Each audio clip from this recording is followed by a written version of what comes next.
कई सप्ताहों से हर शनिवार 5 बजे मैं किसी न किसी एक विशेष ग्रुप के साथ, अपने साथियों के साथ बातचीत करता हूं। और आज जो ग्रुप मैंने छांटा है, बहुत ही मुझे प्रसन्नता हो रही है इस बात की कि जब से सामाजिक कार्य में काम करने का अवसर मिला है, तब से नौकरियों में और खास करके जो ठेके पर नौकरियों पर जाते थे, उनकी दशा और दिशा, इसको देख करके बहुत मन में पीड़ा होती थी कि ठेके पर नौकरी करते हैं,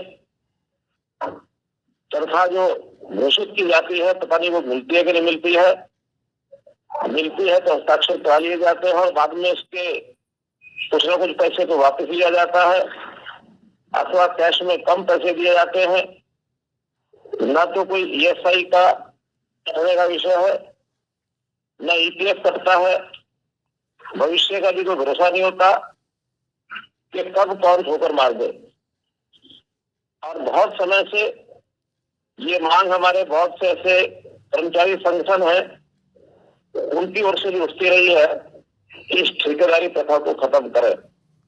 बहुत विचार किया, तब जाकर एक विषय ध्यान में आया कि क्यों ना कुछ व्यवस्था सरकारी तौर पर ऐसी करे जो भले ही अस्थायी नौकरी देने वाला सिस्टम हो, कुछ निश्चित समय के लिए देने वाला सिस्टम हो, क्योंकि हमारी देखरेख में चले, जिससे ऐसे सब कर्मचारियों का शोषण बंद हो, उनकी होने वाली तकलीफ उसको दूर करे। और जो हमने सरकारी सिस्टम में किया है, खर्ची, पर्ची, अर्जी, ये सब बंद किया जाए।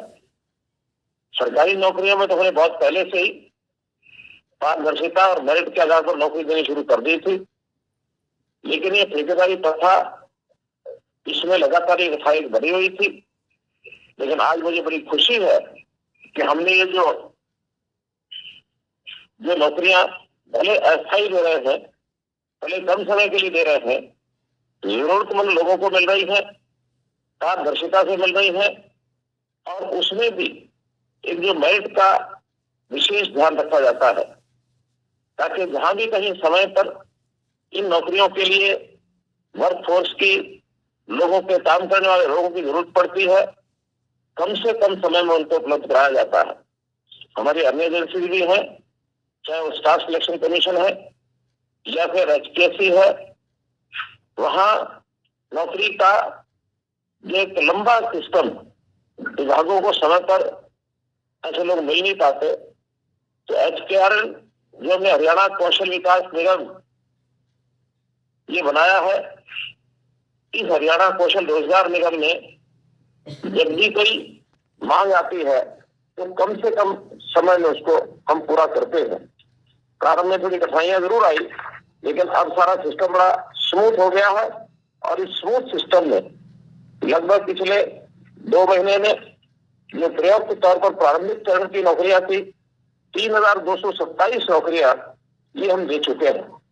और इन 3227 नौकरियों में जिन वर्गों को नौकरियां दी हैं, उसमें विशेष तौर पर पीजीटी अध्यापक, ड्राइवर, आयुष, योग के जो सहायक हैं, योग सहायक, और फिर लाइनमैन, मुख्य रूप से इस प्रकार के लोगों की नौकरियां दी गई हैं।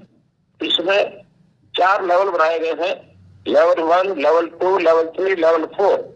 तो किसी प्रकार की जैसे डिमांड मिलती है, इनको सबको ये पैसे मिलते हैं। एचकेआरएन में जो मासिक आय है, उसको भी हमने रेगुलराइज किया है, स्टैंडर्डाइज किया है।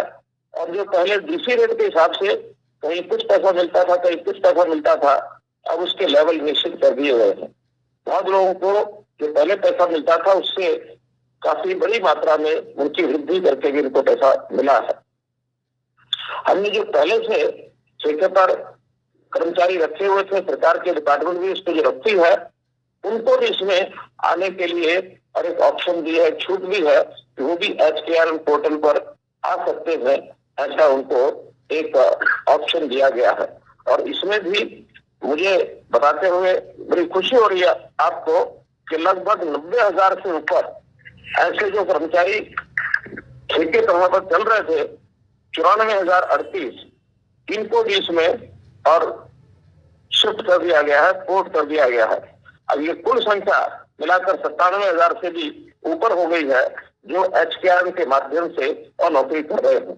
अब इन सबको समय पर सुनिश्चित आए वो HKRN से ही जाती है, उनके बैंक में खाते में सीधी चली जाती है, कहीं कोई कठिनाई नहीं आती है।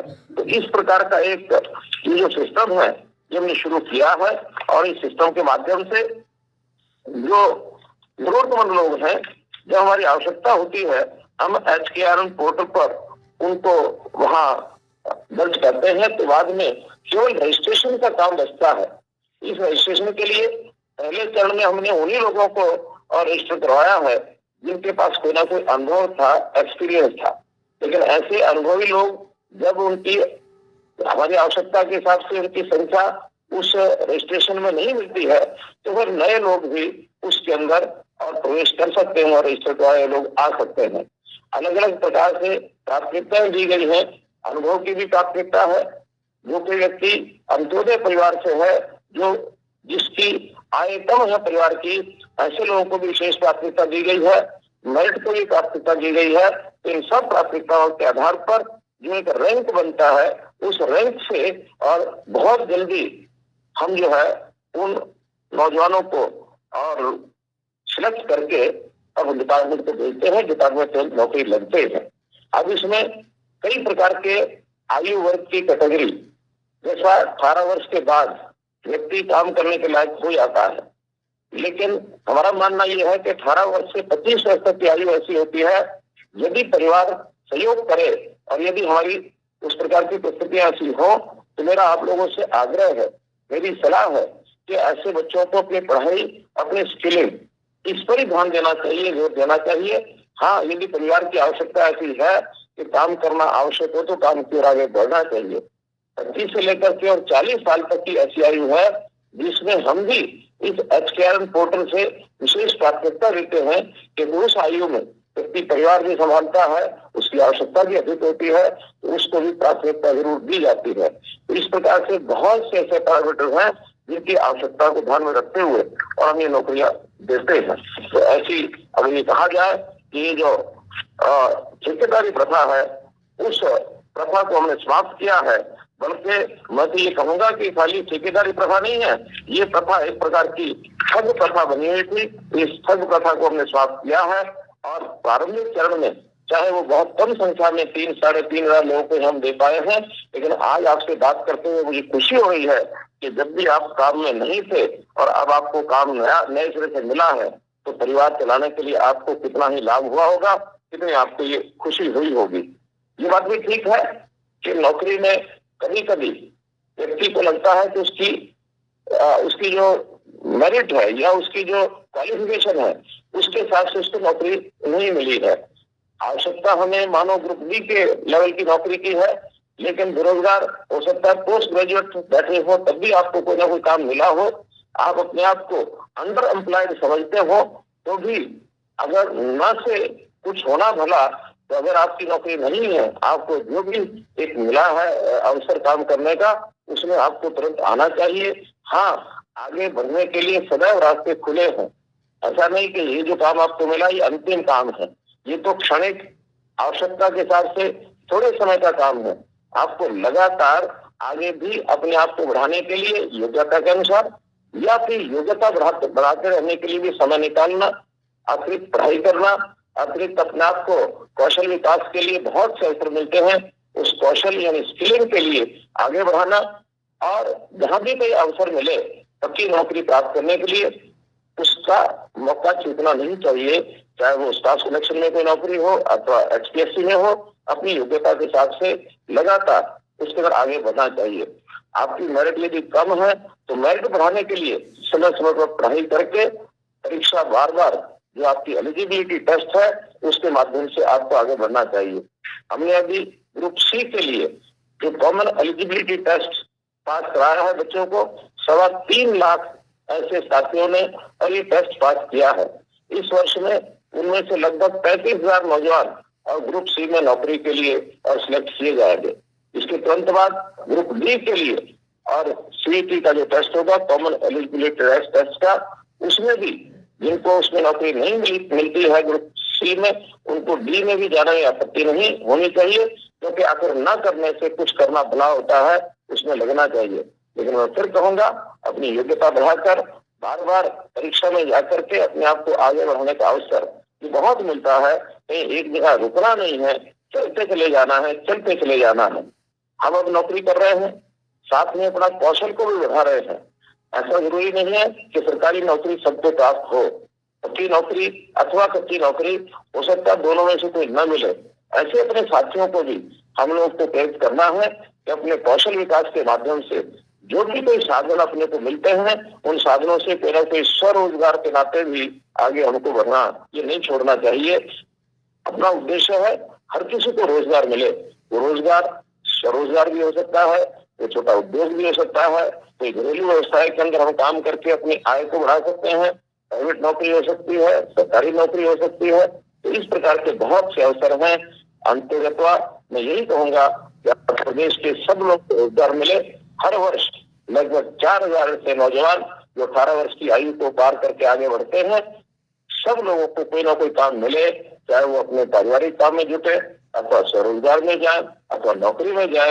ऐसे सब कामों में अगर हम आगे बढ़ेंगे, ये जो बेरोजगारी का हर समय भूत खड़ा कर दिया जाता है, इस बेरोजगारी के इस दायरे में से हम बाहर निकल करके रोजगार प्राप्त करने वाले बने। भारत सरकार ने बहुत सी ऐसी योजनाएं चलाई है, जैसे स्टार्टअप योजना है, स्टैंड अप योजना है। बहुत से ऐसे अवसर भी प्रदान कराए हैं कि जो आज नौकरी के लिए भटक रहे हैं, अच्छे अवसर मिलने के बाद वो लोग नौकरी लेने वाले नहीं, बल्कि 10-10, 5-5 लोगों को नौकरी देने वाले भी उनपर खड़े हो जाते हैं। आखिर हम अब एक सिस्टम में आगे बढ़ने के लिए बहुत से ऐसे अवसर को मिल रहे हैं, इसको हम प्राप्त करें। और ये जो कॉन्ट्रेक्चुअल नौकरी आपकी मिली है, मैं आशा करता हूँ कि इसमें से अपने अनुभव के आधार पर और आगे बढ़ने का भी रास्ता, हमारा जो अनुभव है, जो भी मिलेगा हमको, जितने साल की हम नौकरी करेंगे, सरकारी कच्ची नौकरी, इसके बाद हर वर्ष का आधा अंक ये हमको हमारी मेरिट में भी जुड़ेगा। आगे जब कभी पक्की नौकरी में जाएंगे तो 5 अंक इन अनुभवों के लिए भी जोड़े जाते हैं। उस अनुभव और अपनी शिक्षा के आधार पर मैं